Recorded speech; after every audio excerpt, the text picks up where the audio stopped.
los errores, así que el futuro pues es muy prometedor y yo creo que pues vamos a seguir adelante con la mano de Dios.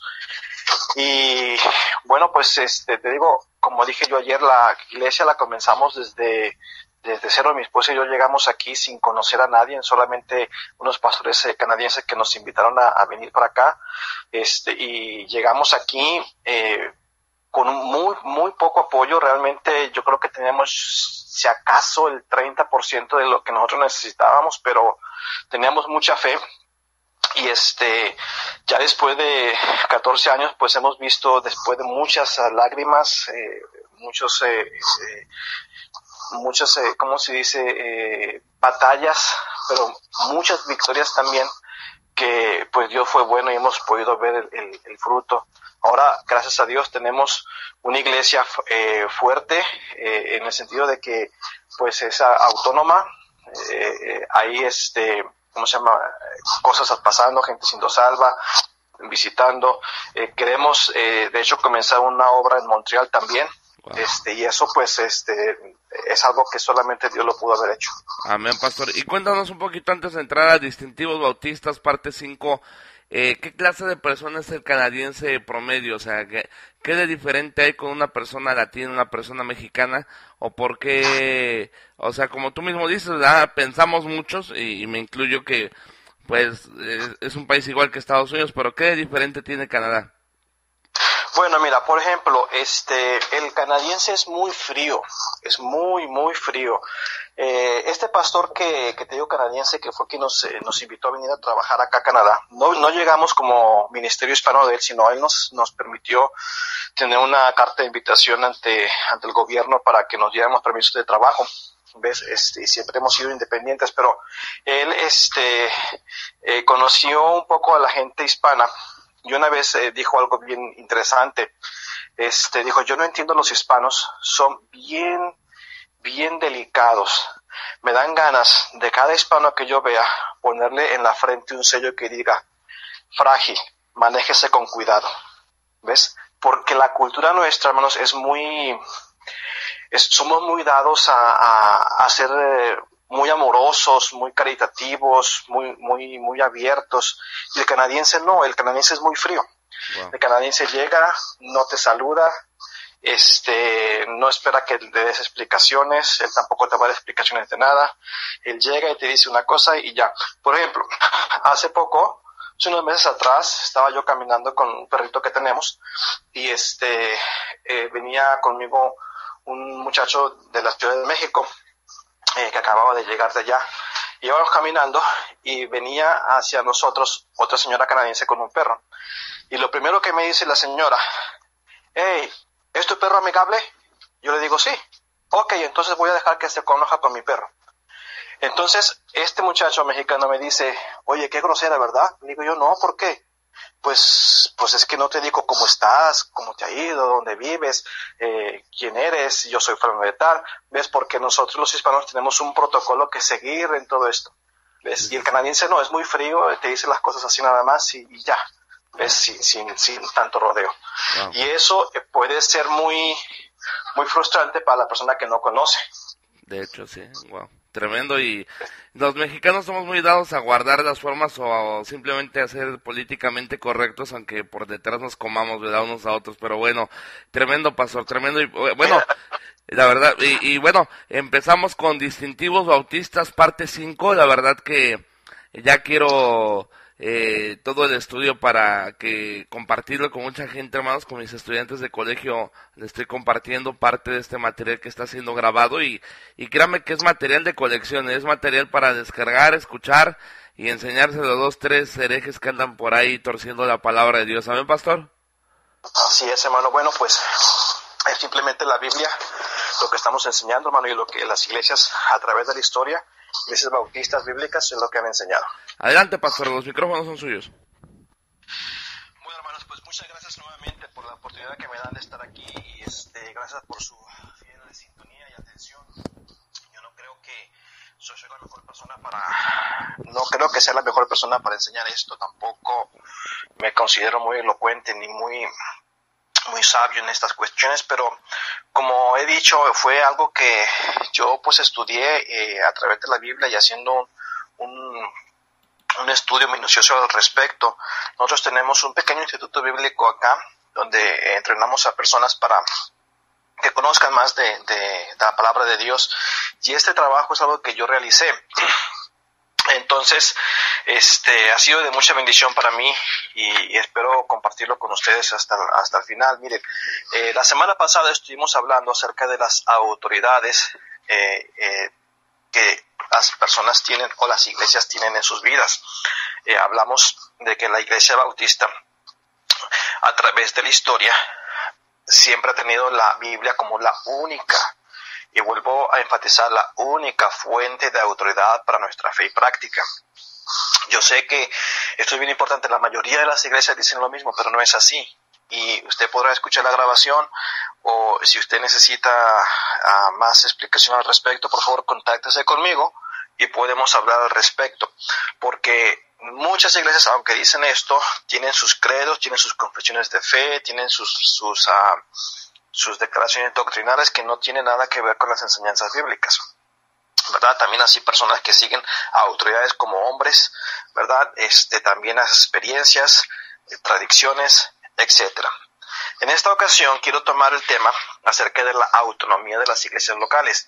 Esto es bien importante porque hoy en día vemos muchas iglesias que están bajo una jerarquía o bajo un organigrama muy grande, bajo convenciones y cosas semejantes.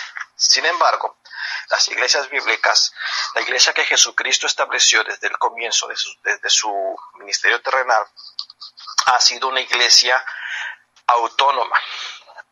Hay una idea, una doctrina, una corriente que se enseña de la iglesia universal. ¿Okay? Y voy a explicar lo que realmente es la iglesia universal. Yo creo que estamos confundiendo el término de iglesia universal y iglesia local.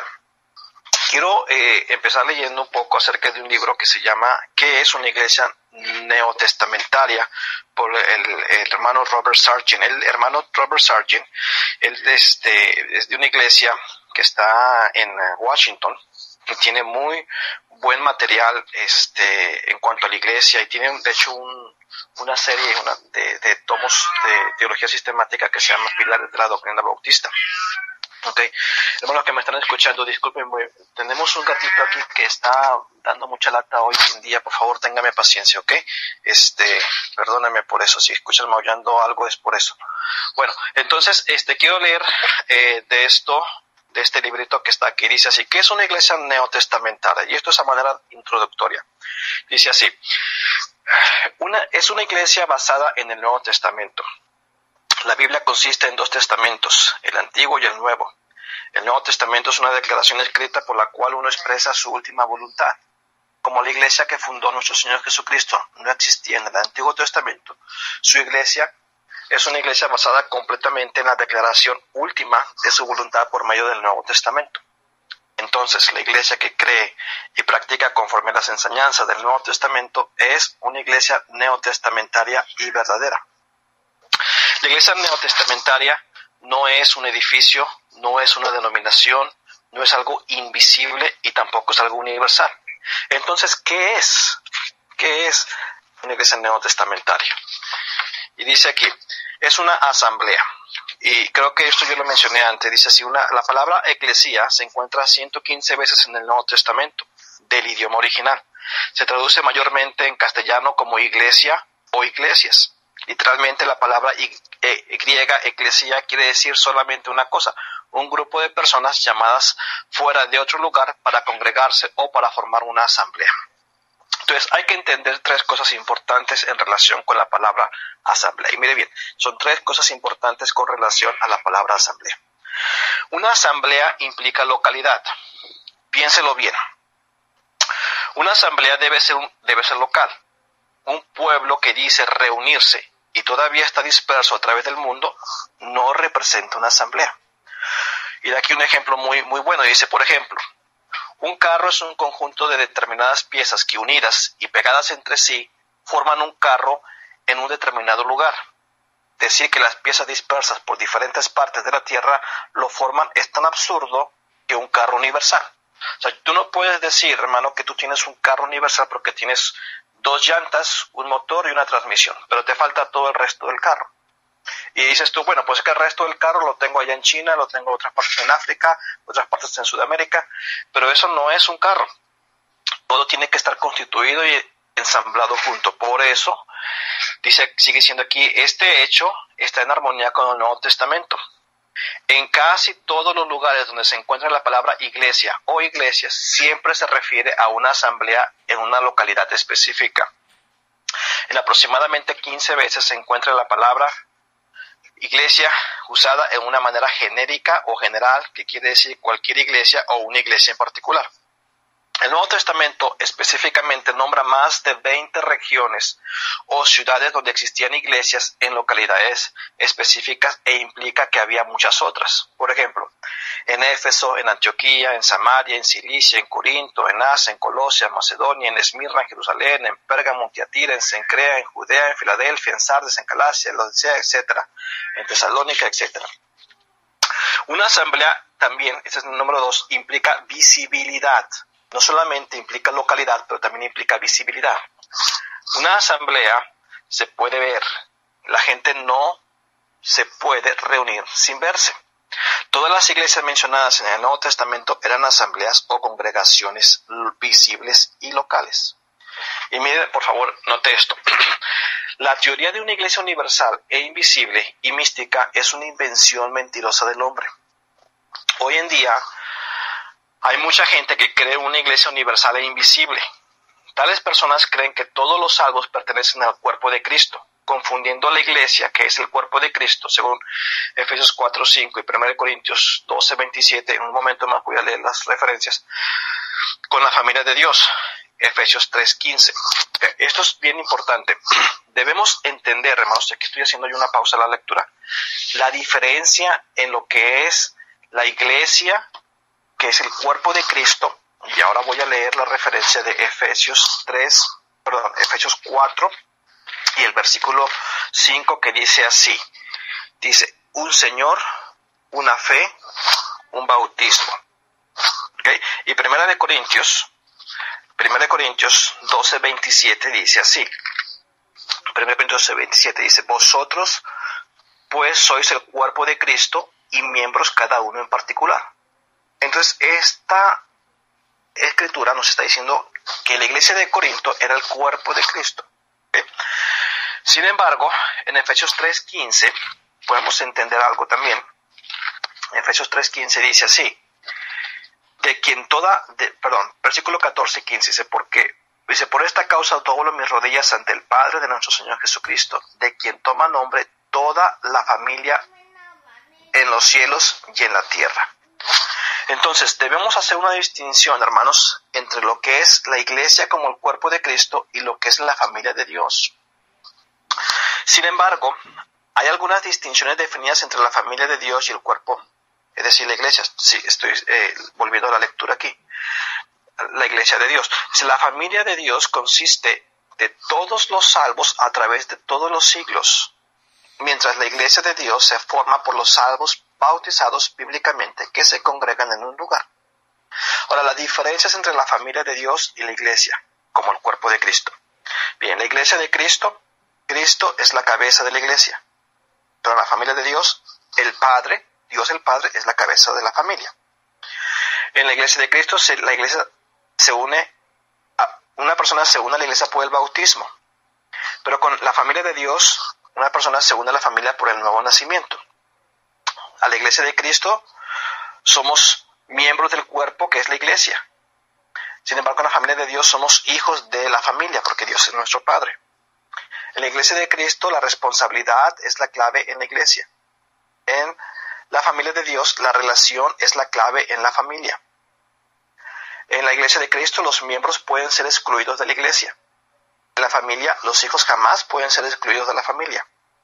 La iglesia de Cristo, las iglesias se reúnen regularmente. En la familia de Dios, los hijos, la familia no se reúne en estos días, pero será reunida un día cuando estemos allá en la gloria. La iglesia de Cristo tiene una organización. La familia de Cristo no tiene una organización, sino una relación con Dios. La iglesia de Cristo es una iglesia que puede perder su reconocimiento divino.